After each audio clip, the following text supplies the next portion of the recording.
This is the OTB Television Network. And they run to the quarter pole, the program, and looking at Lucky. 1-2. Noble's Promise has a good chance. He's only a length from the lead. Long shot, Brady Blue Eyes has 2 to make up, and they run to the top of the stretch, looking at Lucky, and the program 1-2, and looking at Lucky has taken over the lead. The program is still second. Noble's Promise and Make Music for Me, and looking at Lucky, suddenly opens up 2.5. Noble's Promise and the program battle for second. Looking at Lucky, Noble's Promise, looking at Lucky.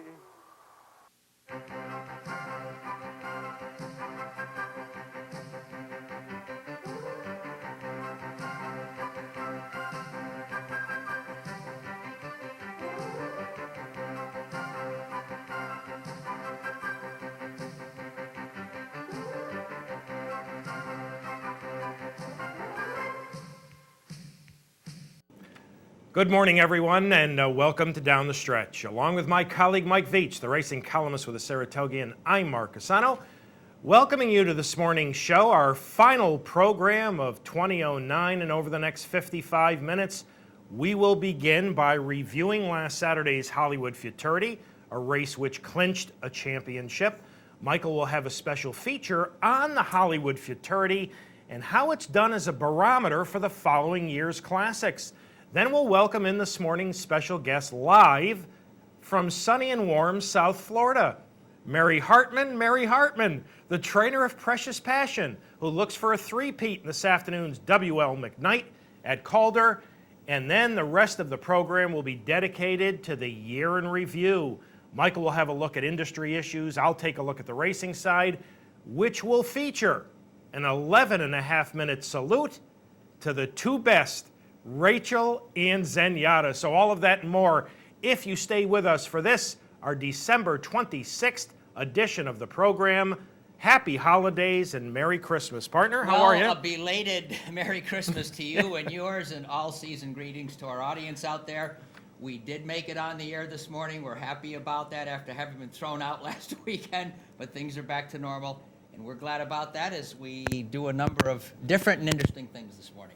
So. Yes, it was a little odd last week. We were about 10 minutes to post, and we had to evacuate the building, so that was obviously unexpected. I want to thank last week's scheduled guests for understanding Kenny McPeak. We're going to talk to Kenny about Noble's Promise, who is going in that afternoon's Hollywood Futurity, and to local equine photographer Barbara Livingston, who has a new book out, Horses in Living Color. Go to barbaralivingston.com or bloodhorse.com to find out more about her newest book. And also like to thank Kenny for the card he sent us. And to Tina, we will find out, get more information about that letter that you sent. Hope your Christmas was very nice. Yeah, it was very nice. Good, very good. Peaceful, good season, good. Definitely. Yep. And we want to wish all of you a Merry Christmas and Happy Holidays from those of us who, well, to varying degrees, have worked on this show a long, long time. If we make it till the first Saturday in March, it'll be 18 years. And of course, our associate producer, Julie Hoxie, has been with us a long time. The technicians who work on the show on a weekly basis are Peter Persico and Dan Hayes, Pat Peretta and Kurt Flick. We also get to work with Tim Hilliard once in a while. And from all of us to all of you, a Merry Christmas, Happy Holidays, and a very Happy New Year. Speaking of New Year, New Year's Day next Friday at the Albany Teletheater, it will be Naira Calendar Giveaway Day. The first 250 patrons will receive a 2010 Naira calendar, which I assume will have the Belmont Stakes and we the hope. 40 and We the, hope. and the 40 days of Saratoga on it. Yes. As of now. Yes, so you can check next Friday at the Albany Teletheater for Calendar Giveaway Day. Okay, let's get right to it. Last Saturday, the big race. The Cash Call Hollywood Futurity, $750,000 Grade 1. On paper, it simply looked like a two-horse race. The 3-10 favorite, number 1, Looking at Lucky, whose only career defeat came in last in the Breeders' Cup Juvenile when he couldn't quite overcome post 13. The second choice at 2-1, number 6, Noble's Promise. Third in the Juvenile after making the lead in the lane, but he hung late. And my feeling is that that was because he missed a workout heading into the Breeders' Cup. The program, trained by Baffert, is on the lead, racing off the fence. Looking at Lucky, also conditioned by Baffert, right now is sitting an inside in behind trip. He again number 1 on the fence, while Noble's Promise would race wide throughout. Looking at Lucky would get a very clean inside journey throughout. He would get through on the fence turning for home. Noble's Promise, on the other hand, would be fan wide turning for home by the program, and as a result, Looking at Lucky would score a handy 3/4 length victory over Noble's Promise, and in the process, partner, lock up a championship. I think he did, Mark. I think this pretty much erases the result of the Breeders' Cup. Here's a guy that's a very short distance from being unbeaten on the year. I don't mind telling you that I'm getting irritated about this, and I'll tell you why.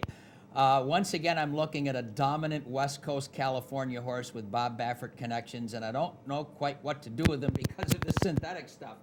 Getting that out of the way, this is a very, very professional 2-year-old, and he gives me the impression that he's kind of not letting us know how good he is. I think that's the way I describe him. This is never in doubt, even though there's rallies and there's a little bit of closeness, but a gorgeous hole opened up at the top of the stretch for him. He's only now in the last about 70 yards being asked to stretch it out. He could have held him off, I think, the other way around. He's a very, very intriguing horse. What I'm most interested in this year is this year with the champion, who I think is the champion, and someone who's going to be a very heavy early favorite. Are we going to get him on a dirt surface before the Kentucky Derby? I mean, that's really where it's all about as far as that goes. He's by the right sire. He's a smart strike. And for those not keeping score, he's a half-brother too, can say. Yeah. So this is a nice family. Make Music for Me rallied inside for third. None of the first 3 finishers in the Hollywood Futurity, and this is the end of their 2-year-old seasons, has ever run on dirt. Boy, have times changed. Wow. Baffert had 4 winners on the Futurity Day card, all of them 2-year-olds, 143-1 with the last 2.5 furlongs and 30-1. You know, nothing to jump through hoops about. But again, I agree wholeheartedly with you. He hasn't shown. He's still learning what's going on. Yeah, and he's that good. You know. Now, the Hollywood Futurity was first contested in 1981, just 3 years before the advent of the Breeders' Cup. And you would think once the Breeders' Cup began, it would pretty much, you know, hurt the Hollywood Futurity as far as what type of 2-year-olds it attracted. Well, Michael is about to tell us in a feature how the Hollywood Futurity has done over the years as a barometer for the following year's classics. Partner. Well, Mark, I have followed this race for some time, and I think it caught my eye when it was begun in 1981. And it was the 2nd richest race in North America that year, second only to the Arlington Million. And back in 81, it offered a purse of over $665,000. But what I think you're going to enjoy this morning over the next few minutes is the list of horses who've come out of here and made a real impact on the following year's classics. And it begins in 1981 with Gato del Sol, who happened to be 7th that year. But Gato del Sol later went on to win the Kentucky Derby. The very, very next year, okay, Roving Boy won the Hollywood Futurity. That was a great field. As a matter of fact, he defeated Copeland, among others, who went out there to try to cement his championship. And he became 2-year-old champ that year. A couple of years later, we had a Preakness winner named Tanks Prospect, who had been 4th in the Hollywood Futurity. And again in 85, a very popular name, Snow Chief. He was 1st in this race that year. He later won the Preakness, and you might recall fondly, I would say, that 3rd in that year's Kentucky Derby was, 3rd in that year's Hollywood Futurity was none other than Ferdinand. The very, very next year, in this particular race, Ali Sheba was 2nd in the 86 Hollywood Futurity. He went on to win the Kentucky Derby. We got a couple of years off, and then it gets rich again. We don't have Best Pal coming up, but that's okay. He not only won this race, he's a multiple Grade 1 winner and an earner of nearly $6 million. In 1991, one of my favorite horses of the last 25 years, AP Indy, He not only knocks this race over, but he comes back the next year to win the Belmont Stakes, the Breeders' Cup Classic, and of course he's one of the most influential sires in North America at this particular time. We have a couple of years off again until the next big name. 1994, Thunder Gulch is second in this race after doing so well in New York. If I recall correctly, you may recall this better than me. I'm tending to think that this was at first a Kimmel horse and he let him go early in his career and he became a Lucas horse. I think I may be right about this, you know. And all Thunder Gulch did was compile the next year one of the best 3-year-old campaigns in modern times. The Kentucky Derby, the Belmont, the Florida Derby, the Travers, the Swaps, and the Fountain of Youth. Seriously good horse, pretty good sire as well. In 1997, Real Quiet won this race. And I've got another trivia callback. Was this guy called the Minnow by Baffert because he was such a narrow-bodied horse, or was he called the Fish? The little fish, The Fish, the Minnow? I think. Okay. Yeah, I think well, so. he won the Hollywood Futurity. He went on to win the Kentucky Derby and the Preakness, and as an older horse, the Hollywood Gold Cup and the Pimlico Special. A very, very good sire in my mind as well. In 2000, another great 3-year-old campaign followed this. We're looking at Point Given, the winner. He goes on to win the Preakness and the Belmont. I think Baffert's right when he said this is probably the most unlucky Derby loser of all. This was a Triple Crown stamped guy. Haskell, Travers, Santa Anita Derby. Tremendous, tremendous racehorse. In 2004, we have Giacomo, who finishes second in the Hollywood Futurity. He goes on to win the Kentucky Derby. And I just want to mention this morning that for those of you keeping score of historically significant cigar bets, this is Tiago's half-brother. That's nice. I'm just making note of history, not only the futurity, but the occasional victory I get when I make a... By the way, 2010 resolution, all cigar bets are structured by the senior citizen member of this team. A few years later in 2007, Colonel John is second in this race. He becomes a multiple Grade 1 winner on both coasts, the rare winner of the Santa Anita Derby and the Travers at Saratoga, that being Colonel John. And finally, last year, Mark, Pioneer of the Nile, wins this race, is second in the Derby. I Want Revenge is second in this race. And last spring, he wins the Wood Memorial. And many thought he was the Derby favorite heading into there until he was taken out the morning of because of an injury. So, summing up what I've just given you, this race, in its short history, has produced 13 classic victories by 10 of its participants. And the race that was supposed to supplant it as a championship event, which did, has not supplanted it as a race for the 3-year-old season. Yeah. So the Hollywood Futurity, thank you, partner. Yes, sir.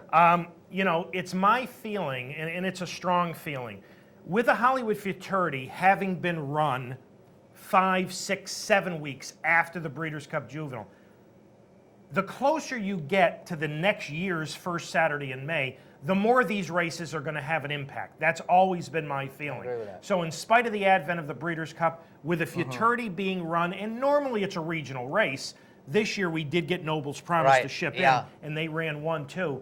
But in spite of the fact that the Breeders' Cup Juvenile has been around since '84, the Hollywood Futurity has more than held its own. It really is a very impactful race. And I'm with him on the timing of a 2-turn race of top caliber late in the year. The question for trainers becomes, do I get my serious work done before December and take that off or carry on? And frankly, the ones that have carried on have done very well. Thank you, partner. And we are up to our first break on our December 26th edition of the program. Hopefully, we've got our microphone problem solved. Okay. Because when Michael and I return, we're going to welcome in this morning's guests. You know, and if you're in our age group, from our era, you almost have to use her name twice. Mary Hartman, Mary Hartman, the conditioner of one of the grittiest runners in North America, Precious Passion, who will contest this afternoon's W.L. McKnight as we go to this break. Last Sunday at Hollywood Park, the Starlet. The slight favorite at 17-10, number 7, Beautician. Second in the Breeders' Cup Juvenile Fillies. The second choice at 9-5, number 3, Blind Luck. Third is the beaten favorite in the Juvenile Fillies. So we'll take a look at a wonderful performance in the Hollywood Starlet going to the break. And Michael and I will be back with Mary Hartman right after these messages. in the 29th Hollywood Starlet, Rose Catherine is the leader at the half-mile pole. She's a length in front of Amen Hallelujah in second. Then comes Miss Heather Lee at the rail. Beautician going to make her move 3 wide. She's outside of Bickerson's. They're all 3 from the front. Blind Luck is going to need racing room, going to have to stay to the inside. It is just outside of her. Any one of the 7 2-year-old fillies could win it. Rose Catherine to the quarter pole. She's a 3/4 length leader over Amen Hallelujah in second. Miss Heather Lee, and to the outside, Bickerson's. Bickerson's runs up 3 deep into third. Then comes Blind Luck, going to be 4 wide. It is 5 wide, and suddenly Beautician has dropped out of it. They run to the top of the stretch. Here comes Blind Luck! And Blind Luck makes a bold move to the front, and she rolls away, and Blind Luck has suddenly put 5 in front. Oh, my goodness, look at this. Blind Luck has opened up 7. Miss Heather Lee might get second. Blind Luck. That was huge. The 29th Hollywood Starlet goes to Blind Luck, and she won by 8. Miss Heather Lee second. Amen Hallelujah third. It is finished fourth.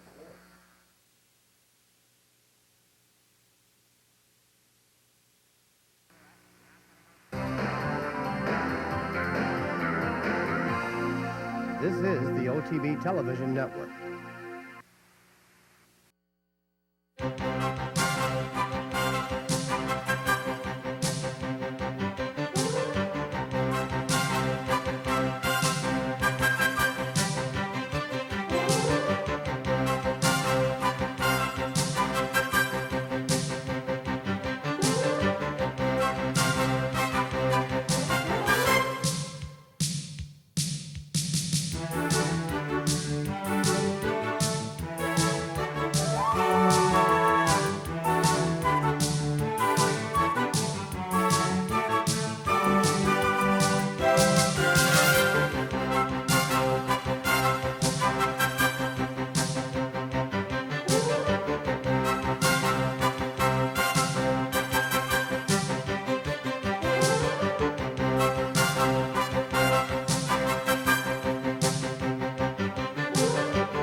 Welcome back to Down the Stretch, everyone. Mike Veitch to my left, I'm Mark Casano, and the Hollywood Starlet went to Blind Luck for Jerry Hollendorfer and Rafael Bejarano by 7. Was it enough to earn an Eclipse Award 141-4, much quicker than the Hollywood Futurity a day earlier? Our special guest this morning, in 2009, the year of the female, she scored her first Grade 1 victory of her career in the United Nations. She conditions one of the gamest horses around. Ladies and gentlemen, the trainer of Precious Passion, Mary Hartman. Mary, Mark, and Mike welcoming you to Down the Stretch. Oh, thank you. It's great to be here. Good morning, Mary. Mary, Good morning. How in the world does an economics major from UConn get to the racetrack? The job market was bad when I graduated, and I rode horses and whatnot, you know, the typical girl in the horse story. And I lived right near Monmouth Park and came out there to get a temporary job, and that was 35 years ago, and the rest is history. Quite a temporary job it turned into. Mary, as our audience watches Precious Passion in his score in the United Nations, tell us about him and how he is to train. He's a great horse to train. He's very easy. He loves to train. And he just pretty much goes about his business, and that's it. He's lovely to be around. He's got a great disposition, and is a pleasure. I mentioned during the intro, this was the first Grade 1 victory of your training career. How special was this? It was very special. the first United Nations was very special. You always dream you'll get a Grade 1 horse, but you never really think you'll get one, and it was just a thrill. You know, Mary, I've been, watching racing for many, many decades, and for a turf marathoner, Precious Passion has a rather unusual style of running. He will often open up huge leads, look like he's going to get, gobbled up turning for home, and then he seems to find something else and fight off the competition. Talk about that, if you would. He's got a big heart, and he really doesn't like horses going by him. If he's on the track in the morning, we usually train late in the day when it's quiet, because if there's somebody ahead of him, he's got to get ahead of them. And he just really doesn't like horses to pass him, and he just digs deep, and he gives it all he's got. Wow. That's absolute great attribute to a racehorse. In a moment, our audience is going to take a look at his outstanding second in the Breeders' Cup Turf. This was the first time the world really found out about Precious Passion. Talk about this effort, if you would. It was one of his gamest efforts. I was extremely proud of him. To hold off the conduit until deep stretch. And it was just a thrill that finally he gets some recognition that we thought he deserved. Now, Mary, off this terrific second, you got offers to race overseas and for a lot of money, and you decided to pass. Why? I thought the trip might be a little too hard on him. We had just come back from California, and he had run so big in the Breeders' Cup. I just thought it might be a little bit too much for him, and decided to take him back to Florida, where he likes it a lot, and just go to Calder and defend his McKnight title. So, Mary, how did he come out of the Breeders' Cup Turf, and how's he doing coming into this afternoon's McKnight? He came out of the Breeders' Turf like a bear, and he's training very gamely, very forwardly. He's on his game for today. Now, Mary, we know that he much prefers firm turf, and normally in Florida you don't have to worry about that sort of thing, except earlier this week there was a lot of rain. Currently, what's the turf condition at Calder, and what's his status for this afternoon's McKnight? I believe it's listed at least good, if not firm. Their course is rather sandy and dries out, and since that big rain of last week, we really haven't had any more rain. And it looked pretty good to me. I guess it was Wednesday when they were running on it, that it didn't look too soft. So I felt I'm pretty comfortable running on it today. And Mary, which races at the upcoming Gulfstream meet can we look forward to seeing Precious Passion in? I believe our next start will be the Sunshine Millions. And then after there, I'm not so sure where we're going to go. Well, Mary, all congratulations on getting your first Grade 1 victory earlier this year in the UN, and all congratulations. I mean, $2.5 million and counting. He's one of the most enjoyable horses to watch. Great job by you and your staff. Merry Christmas, happy holidays, and thanks so much for having joined us this morning on Down the Stretch. It was my pleasure. Thanks again. Thank you, Mary. Mary Hartman, and he's a really enjoyable racehorse. Now, I love the remark about he doesn't want anybody going by him, and only the best in the world got by him at the end of a mile and a half on Breeders' Cup Day. It's really something. He's a neat horse, and you know what? This is a pretty good field for the McKnight this afternoon. Cloudy's Night is absolutely on top of his game. You like Winchester. I kind of like Winchester a little bit and a little less now that I've heard Mary talk about this is a good horse race this afternoon at Calder. So enjoy the W.L. McKnight. All right, we are up to our final break on this morning's December 26th edition of the program. Thank you so much for having joined us when Michael and I return. Since this is our final show of 2009, we're going to have a 30-minute year in review. It's a little difficult to encompass 51 weeks into 30 minutes, but we will do our best. And included in that year in review is a special 11.5-minute salute to the two best, Rachel and Zenyatta. So Michael and I will be back with our year in review right after these messages.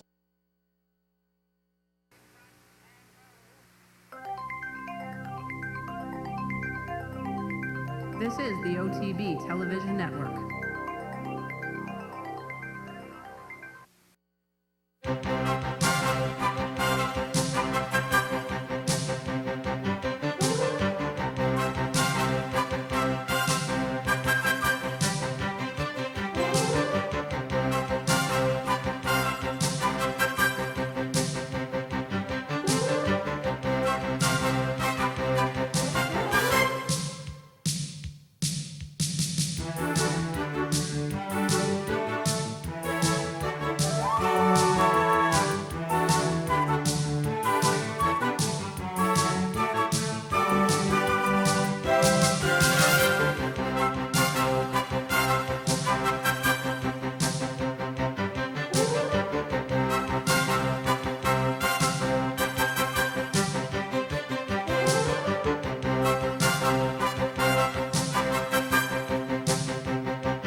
Welcome back to Down the Stretch, everyone. Mike Veitch to my left. I'm Mark CUSANO, and our thanks again to Mary Hartman for having joined us. All right, for the last approximate 30 minutes of the show, a look at 2009, the year in review. Michael will begin part one with a look back at some of the industry issues of the year, and we certainly didn't lack for industry Well, no, issues. we sure did, and I enjoy doing things like this, and I'm reminded that despite most of what I'm going to read is certainly on the negative side in one fashion or another, because after all, that's what 2009 was, I would interject here that American racing has a lot to be proud of, and when you think of what the things I'm going to talk about here now, and I've selected things that I think most you and I identify with. There's a lot of things I could have picked as industry events, but these are the things I think that you're interested in. But as I say that, keep in mind that with all that's going on here, this is the year that gave us what Mark's going to talk about in about 5 or 10 minutes, which is just phenomenal stuff. So I'm very proud of American racing. I'm a little short on the criticisms we've taken from overseas folks, and they're certainly welcome to take their knocks, but it's an amazing thing that we have here that you can produce, Rachel, Zenyatta, etc., in light of what I'm about to read, when you think about it. So I'm going to start with the sales, and if anything in racing reflected the state of the state in 2009, it was the auction market. Each year, when auctions get going, the first few months are devoted to 2-year-olds. And the following statistics are from the 4 major 2-year-old auctions in North America. OBS, that's Ocala Breeder Sales Company, in February gets underway. They were negative 33%. Fasig-Tipton March, always a barometer, negative 28%.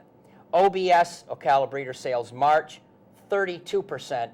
And Keeneland April, always fashionable, negative 16%. So you're talking about 4 major auctions, 2 of which were in the mid-30s in decline, and this is in a period of time when we're hoping to be recovering things. Now, when we go to summer, the 2 major auctions are Fasig-Tipton Saratoga and Keeneland September. And at Fasig-Tipton Saratoga, there was lots of buzz because guess what was going on? For the last couple of years, the Darley folks, the Godolphin folks, and Sheikh Mohammed have made investments in Saratoga, not only with Green Tree, but with the pavilion itself. So consequently, Fasig-Tipton Saratoga opened with a buzz. But pay close attention and do some math in your minds. This sale was up 11%. However, Sheikh Mohammed of Dubai spent $11.9 million at this sale, or he by himself accounted for 21% of the gross.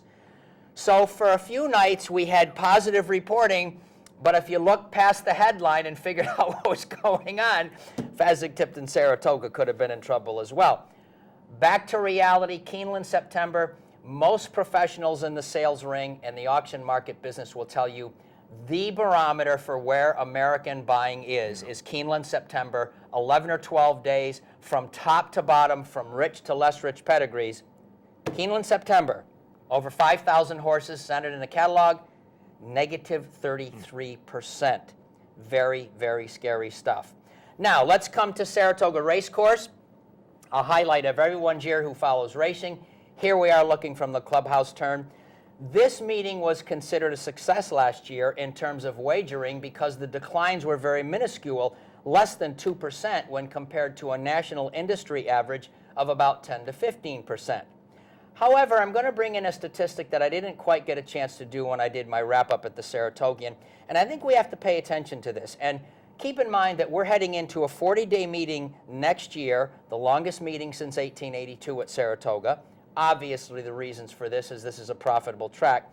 But there's something going on at Saratoga, and look, you can talk to me about weather, you can talk about losing a day to heat, you can talk to me about the economy. I think we should pay attention to this heading into this coming year's meet. The total attendance of 854,400 last year represents an 18% drop over the last 5 years from the 1 million in 2004, and it was the lowest total since the 1997 figure of 826,994. Most of us are very comfortable with fewer people, but there's a trend here in terms of on-track attendance that I think we're going to have to pay attention to. The New York Racing Association is the former owner, the operator of Saratoga, Aqueduct, and Belmont, And there's some things going on at NYRA that I think bear some scrutiny this morning. They recently released their 2010 skate schedule, but only through the Aqueduct Spring meeting. Now, they have said that there's no reason to let the rest of the nation's stakes calendars in on their secret. And I happen to think that NYRA has been overly generous over the years in terms of here's where we are from January to December, and it is a fact that other states play around the Saratoga schedule. However, this year, NYRA has already eliminated some stakes races, including a couple graded races from the Aqueduct meets that starts in January, okay, from the portion that they announced. They're clearly worried about finances. Well, they should be. Business continues to decline at NYRA like every other track. And Charlie Hayward, the president of NYRA, earlier this week said that by the time Saratoga rolls around this year, there will be no cash on hand, and he cast the specter of drastically decreased purses, a possibility that the Belmont will not be run, and a possibility that Belmont/Saratoga meets in trouble. This is very interesting, okay? While they're moving the coaching club to Saratoga as a grade 1, that's another loss to Belmont, there's a problem here with NYRA's revenue stream, and I have to mention something that we've mentioned for 8 years. The VLT folly at Aqueduct continues. And I think this was the prompter, if you will, for Charlie's remarks earlier this week. It's been 8 years since they were authorized. All the small city harness tracks have them, but not the New York Racing Association. Now, why is this important? Beyond purses, beyond income, we at Saratoga need desperately improvements. Slot funding is considered essential to what many people, Mark, are saying is $100 million worth of necessary upgrades at our track alone. And here we are, nearing January 1, nearing the new state budget, nearing, hopefully, an announcement which gives NYRA upfront money. Nothing. It's very quiet on the front. So this situation became more ominous when, interestingly, Mr. Hayward sort of retracted from the Belmont situation, but continued to say, we're in very serious financial trouble and we hope we can work things out. Well, we thought that one place that wasn't in financial trouble was Dubai. Well, for those of you who just sort of like to read the news, for the last month and a half of this year, 2009, Dubai, the United Arab Emirates, one of the states there, has had significant debt stress. They shook the world markets about 3 weeks ago by saying we'd like to postpone some debt repayments that are due. And Mark, I think it was February 1st, 2010, I'm not sure. But the numbers being bandied about where Dubai is negative to the tune of $80 billion in loans. Now, folks, Dubai is the home of Sheikh Mohammed. He is essentially the ruler here. Since this broke, his neighboring state of Abu Dhabi lent him, I believe, $10 billion. But I find this interesting. I personally think that his free spending habits on racing, despite the fact that he says no, at some point I think Dubai may be told, rein things in a little bit. And of course, if you're not aware of it, they're building or have almost completed it. Maiden, I think is what they call it at Maidan. Yes. They knew home of the Breeders' Cup, the Dubai World Cup scheduled for March 2010. Finally, an issue that's a very, very festering sore when it comes to those of us in New York. The Santa Anita racetrack has held the Breeders' Cup for the last 2 years. It's been aesthetically successful. It's been financially successful. And a couple of weeks after the Breeders' Cup, news report surfaced that Breeders' Cup Limited is thinking about naming a permanent site. Well, that's not what the founders of the Breeders' Cup had in mind, but more importantly, popular opinion says, let's make it a West Coast track. Now, right away, Mark, everybody says, well, that would be a foolish decision because the West Coast tracks in Santa Anita in particular are on synthetic, and so a lot of people have said, if there's going to be a permanent site, the neutral site is Churchill Downs, essentially geographically almost in the middle of the country. I just have one thing to say about that and one follow-up remark before we go to Mark's portion here. If Santa Anita were to receive permission to return to dirt, Right. all of a sudden it's not so obvious that neutral Churchill gets it. And I'd like to conclude by saying that if a permanent site is selected, translated, this means it won't be a New York track. I hate to say this, I'm going to predict a very nasty civil war in American racing for the best horses at the end of the year. Mark, let's hope they don't go this way. That's my opinion. There's my year in review. Thank you, partner, for that look Sorry at to the be industry negative. issues. We lost a number of very Whoa. important people in racing this year, including two of its greatest trainers. On June 1st, Vincent O'Brien died at the age of 92. Shown here with 1970 English Triple Crown winner Nijinsky, O'Brien's resume was simply amazing. 27 Irish Classic victories, 16 English Classics, including 6 Epsom Derbies. Vincent O'Brien also won 3 Arc de Triomphes, and in addition to Nijinsky, he trained the Minstrel, Sir Ivor, and Alleged, among others. And on November 16th, Hall of Famer Bobby Frankel died of cancer at the age of 68. Aloof, brash, and opinionated, and according to those who knew him best, a very caring person, Frankel trained 10 champions during his career, including Horse of the Year, Go Sapper. Frankel won 5 Eclipse Awards as the leading trainer, including 4 straight from 2000 to 2003. In 2003, he set a record for Grade 1 victories with an astounding 25. Now, the first half of this year saw, among other things, a couple of amazing and very surprising performances. Well-Armed won the Dubai World Cup by 14 lengths. I said the next week on the show, I have no idea where that effort came from. He didn't win another race in 2009. Then, of course, you know, the shocker on the first Saturday in May, as the virtual unknown Mind That Bird, under a rail ride from Calvin, splashed his way to a stunning upset at 50-1 in America's greatest race, the Kentucky Derby. But, for the most part, 2009 was the year of the female. On March 8th, Einstein won the Santa Anita Handicap, making Helen Pitts the first female trainer in the 72-year history of the Big Cap to saddle the winner. In summer, at Saratoga, Linda Rice pulled off the improbable, becoming the first female conditioner to ever win a Saratoga training title. Rice edged Todd Pletcher by a single victory, but that doesn't tell anywhere near the real story.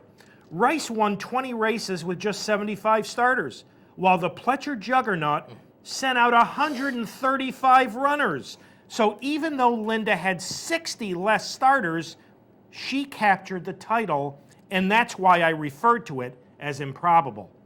Goldie Kova may or may not win a title of her own, but she beat the boys for the second year in a row in the Breeders' Cup Mile, this time despite drawing a brutal post position on the far outside. But the biggest story of 2009, unquestionably, was the presence of 2 great distaffers. The 3-year-old filly Rachel Alexandra and the 5-year-old undefeated mare Zenyatta made 2009 a year most racing fans will never forget.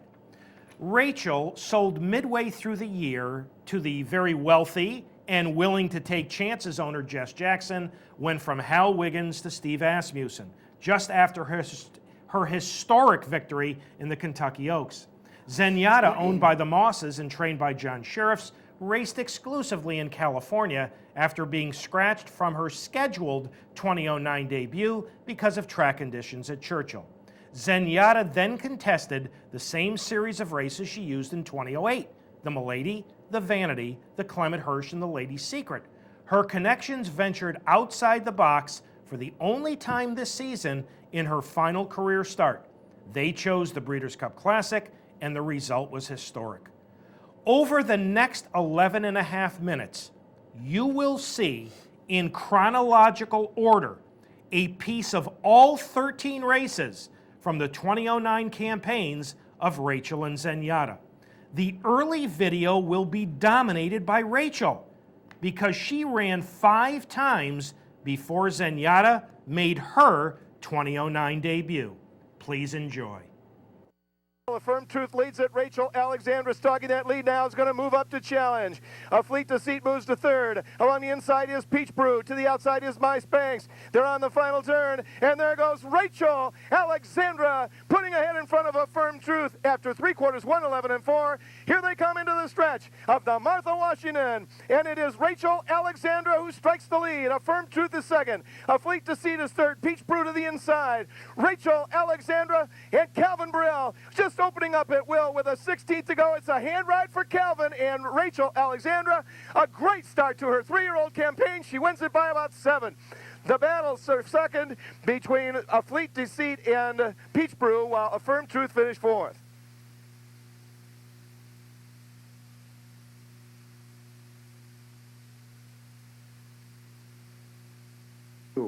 Three furlongs from the winning line. Rachel Alexandra by 3/4 of a length.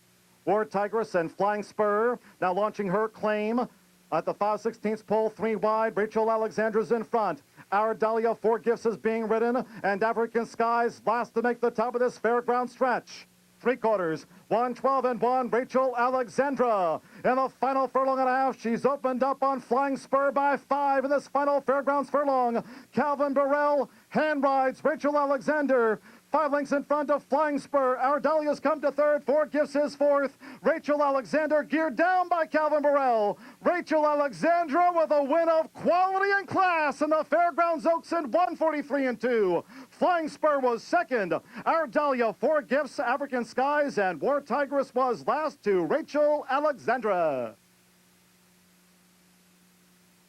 Here they come into the stretch of the Fantasy. Rachel Alexandra, the leader. Bon Jovi Girl at the rail. On the outside, here's Just Genda now making her move. But it is Rachel Alexandra and Calvin Burrell sitting just chilly as can be. Rachel Alexandra, one of the greatest fillies ever to race at Oakland, is giving us a spectacular performance in the Fantasy as she draws clear by 7 lengths. Rachel Alexandra, a great filly, winning the Fantasy by 8 lengths. A Fleet Deceit second, Just Genda third, Bon Jovi was 4th. Point in the 135th running of the Kentucky Oaks, and it is still Gabby's Golden Gal who is out in front by just a length to Rachel Alexandra, racing in second and going nicely for Calvin Burrell, and now gets to within half a length as they make the far turn. Racing on now towards the final 3.5 furlongs, and it's Gabby's Golden Gal out in front, but here comes Rachel Alexandra round the outside, cruising for Calvin Burrell. Back in third, Be Fair. In fourth is Flying Spur, followed then by Stone Legacy. 1/4 of a mile to go. Rachel Alexandra has now cruised into the lead by over 3 lengths. Burrell looks over his right shoulder, no danger. Over his left shoulder, no danger. She is romping home, coming down towards the final 16th. Rachel Alexandra, she is absolutely cruising home up towards the line. Rachel Alexandra, brilliant winner of the Kentucky Oaks. A massive run in second by Stone Legacy. Flying Spur was in third, but it was a 1-horse race. That filly, Rachel Alexandra, brilliant. And it is Rachel Alexandra looking to make Preakness history. And she says, if you want to beat me, you better come get me, and get me right now. And Calvin Burrell and Rachel Alexandra giving a bit of a cue, opening up with 1/4 to go at Pimlico. Big drama trying to hold on down to second there. Papa Clem is in between horses. Frisian Fire on the far outside, laboring along with just about a furlong left to go. Rachel Alexandra, she's got a 3-length lead. Here comes Musket Man. Musket Man charging, and Mind That Bird on the far outside. The Derby winner, Mind That Bird, closing a late gap. But it is Rachel Alexandra. She's simply above and beyond them. A filly has won the Preakness. Mind That Bird was second. Musket Man was third. Followed in 4th position there by a Flying Private. Cup. Zenyatta has moved inside of Life is Sweet, but she had to check off her stablemate's heels. Zenyatta now going to have to come around, and 3 furlongs from the wire, Zenyatta is still 10 lengths behind as they run towards the top of the stretch. Gambler's Justice, Champagne Eyes, all I can say is wow. Now Zenyatta is kicked into gear. She's decided to go 4 wide, and here comes Zenyatta. Meanwhile, Life is Sweet stays at the rail, and she's matching strides with her stablemate. It is Zenyatta to challenge, all I can say is wow. Life Life is Sweet dives to the inside. All I Can Say Is Wow has lost the lead to Zenyatta, who levels out and runs away. Levels out, runs away, and makes it a perfect 10 for 10. Zenyatta! Zenyatta beat Life is Sweet by 2 lengths. All I Can Say Is Wow finished third, and Gambler's Justice was fourth. A grueling pace for Malibu Prayer and Flashing. They're still head-to-head for the lead. 2 lengths behind them looms the Preakness winner, Rachel Alexander. There she goes. There she goes in between horses. And with a decisive thrust, it's Rachel Alexandra to the lead. And now they're turning it on. Calvin Burrell cuts his filly loose, and she's pouring it on in a dazzling display here. Nothing left for the other two. Coming down to the final 16th of a mile, her march to greatness continues. Rachel Alexandra wins eased. Again, a huge margin. It was almost 20 lengths again. The time was 1:46 and 1/5 seconds, and that's a new stakes record. Lead, but that lead has been cut in half. She is only 6 lengths in front, and Zenyatta is coming after her, and here comes the Amazon. Zenyatta has Silver Z in her sights, and she only leads by 2 lengths. Zenyatta is on the attack in second. Tough Tiz Assist is third, then Sealy Hill, and they run to the final furlong, and here is Zenyatta. Zenyatta has taken over the lead. Silver Z is running the race of her life. Tough Tiz Assist is next. Silver Swallow to the outside is 2 from Zenyatta. Zenyatta inside the final 16. Tough Tiz Assist to the outside. Zenyatta reaches. Tough Tiz Assist. Zenyatta remains undefeated, 6 for 6, and wins the 67th Vanity Handicap by a half length over Tough Tiz Assist. Silver Swallow was third. Silver Z finished fourth. Around the far turn, and 3 of them are across the track. Munnings, Rachel Alexandra, and Summer Bird on the inside. Papa Clem is fourth.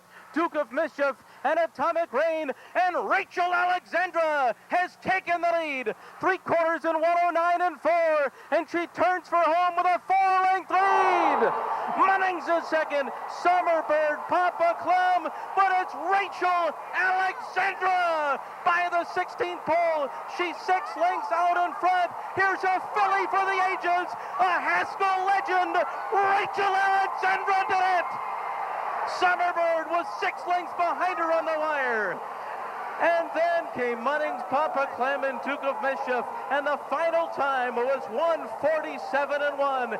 Just missing the track record. Now here comes Life is Sweet with her run. And let's see, Zenyatta, Mike Smith starting to shake the reins at her now. And Zenyatta's lengthening her stride. Zenyatta's going to hook to the grandstand side now. They come for home. Lethal Heat is the leader. Dawn After Dawn, and Narber's Creation. And Zenyatta on the grandstand side continues to come at them stride for stride. Lethal Heat holding on to it though. Lethal Heat and Narber's Creation. Zenyatta so close. I think Zenyatta got up her nose, but it's really close. And Narber's Creation is right there. Lethal Heat was third, and Life is Sweet finished fourth. They're coming to the top of the stretch. It is still the filly in front. A dramatic stretch drive awaits in the Woodward Stakes. On the outside, here's Bulls Bay and Calvin Burrell imploring his filly for more. And Rachel Alexandra holds on to the lead. Bulls Bay is second. Macho again is making a tremendous run for the back of the pack. Rachel Alexandra, Macho again. They're coming down to the finish. It's going to be desperately close. Here's the wire. Rachel won. She is indeed Rachel Alexandra the Great. Lethal Heat is now 5 off that leader. And let's see, here's Zenyatta. Mike Smith asking her to pick it up now. And Zenyatta is 6 off the leader, starting to close. Life is Sweet is last. They are coming to the top of the lane in the Lady's Secret, and Brecat under pressure now. Another long shot made for Magic right there. And here's Zenyatta now. She's winding away between horses and now going to come to the outside. And Mike Smith takes dead aim on the leaders and asks Zenyatta to go. And just look at her go. Zenyatta strikes the front, just playing with him here. He is going back and forth. And it's Zenyatta, Lethal Heat running on at the rail. But Zenyatta with condescending ease wins it only a length, but so easy. hugely. Lethal Eat was second, Cocoa Beach was third, and Life is Sweet finished fourth. Now here's Zenyatta. Zenyatta is still a good 10-11 off the leaders, and then it's fall back to Mind That Bird. A half mile to go now in the Classic, and still the leader is Regal Ransom, a length and a half. Rip Van Winkle being sent along after him, then Colonel John. On the far side, Girolamo. Einstein is right there. Summer Bird at the rail, twice over is next. Then Awesome Gem. Gio Ponti's behind that. Then Richard's Kid. And now here's Zenyatta, and let's see. Zenyatta has a lot of ground to make up. Zenyatta, if she wins this, she'll be a super horse. She's starting to pick them off, though. Zenyatta going to hook to the outside. Meanwhile, it's Colonel John. Summer Bird in the red cap. Zenyatta's stuck to the outside. Zenyatta coming flying on the grandstand side. Gio Ponti on the inside. Summer Bird is right there. This is unbelievable. Unbelievable is right. When you give a great athlete the chance to make history, that's what makes both sports and the athlete so very special. Zenyatta was nothing short of amazing in winning the Breeders' Cup Classic. And Rachel, all she did was beat up on the boys, including older males, 3 times this year. I don't ever remember another year like this, during my lifetime, of course, in racing. Rachel Alexandra, 8 for 8, 7 different venues, dry and wet surfaces, setting stakes records, recording record margins of victory. Zenyatta 5 for 5, the first female ever to capture the Breeders' Cup Classic, and they never got to the bottom of her. Second in the Associated Press voting for Female Athlete of the Year. These two greats never met on the racetrack. And as disappointing as that is, in some way, it makes their Horse of the Year battle that much more fascinating. A look back at 2009, certainly the year of the female. It was. It was totally enjoyable on that score. Unbelievable. I mean, as I said, when I had my part behind the scenes, there's just the wailing and the gnashing of teeth. People are losing money. But on the surface of it, on these surfaces, what a wonderful thing that racing put on this year. Absolutely true. Yeah. We have received our ballots for the Eclipse Awards. We do them online now. We get to vote until January 3rd or 4th, I believe. On January 18th, the results will be announced. And by far, the most anticipated announcement will be for Horse of the Year. And I really do think that, as unfortunate as it was that they never faced each other on the racetrack, it gives that kind of a surreal meaning when that announcement will be made on January 18th. It sure does, yeah. Right. It was something. The year of 2009. What Linda Rice did at Saratoga, I still think is underappreciated. It really is underappreciated. I really agree do. with that wholeheartedly. I mean, it is. I mean, that's folks, he mentioned the number of starts. I mean, who are the past titleists there? There's a Bill Mott, there's a Todd Pletcher, there's I mean, look at who she defeated. Amazing. Yeah. Just amazing. Couple of quick reminders before we leave you this morning. New Year's Day, Friday at the Teletheater, is calendar day. First 250 patrons receive a 2010 Naira calendar. There'll be a knockout challenge handicapping contest. More info on capitalotb.com. But mark it down January 1 at the Teletheater for calendar day. And for those of you who would like to correspond with us here at Down the Stretch, here are the ways in which you can do that. Through the United States Postal Service, Down the Stretch, Mark and Mike, Capital District OTB 510 Smith, Schenectady 12305, or electronically at viewermail@capitalotb.com. Time to thank all the folks who helped get this week's show on the air. If you were watching earlier, you saw their names. Dan Hayes directed, and Kurt Flick, Pat Peretta, and Pete Persico, our associate producer, Julie Hoxie, and special thanks to this morning's guest, Mary Hartman, who later this afternoon will send out Precious Passion in search of a three-peat in the W.L. McKnight at Calder. Last show of the year, we want to wish you a very healthy and safe New Year's. Please be very, very careful. We want to see you back here next Saturday for our first show of the year on January 2nd. which will be the eve of the start of the Gulfstream meet, All right. which this year begins on a Sunday. Okay. And I'm really hoping we can get Ken Dunn, the new president of Gulfstream, Yeah. on next Sure. week. And among other things, we will find out why they're starting on a Sunday. Okay. So it was New Year. it was quite a year. Happy New Year. Have a Same great to one. you and yours, definitely. Ladies I'll and be gentlemen, there. as always, thank you so very much for having joined us this morning on Down the Stretch. We appreciate it. Have a wonderful weekend. Enjoy the racing action from Calder as well as opening day at Santa Anita. Have a great upcoming week. Have a safe, happy, and healthy New Year. And from all of us here at Down the Stretch, we'll see you next week.